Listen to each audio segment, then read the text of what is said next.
Hi అండి, అందరూ ఎలా ఉన్నారు? ఈరోజు రాగి దోశలకి పిండి ఎలా తయారు చేసుకోవాలో ఈ వీడియోలో చూసేద్దాం. ఫస్ట్ అయితే ఒక గ్లాస్ మినపప్పు తీసుకున్నాను నేను.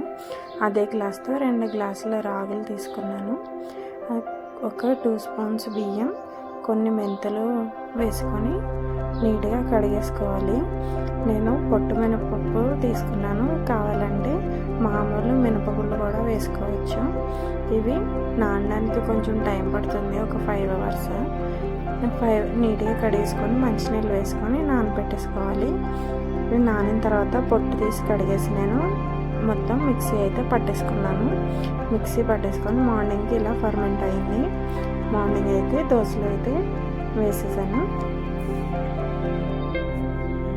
దోశ వేసుకొని ఆయిల్, నెయ్యి అయితే నెయ్యి, మీకు ఏది కావాలంటే వేసుకొని దోశలా వేసేసుకోవడమే. Thank you for watching. Bye.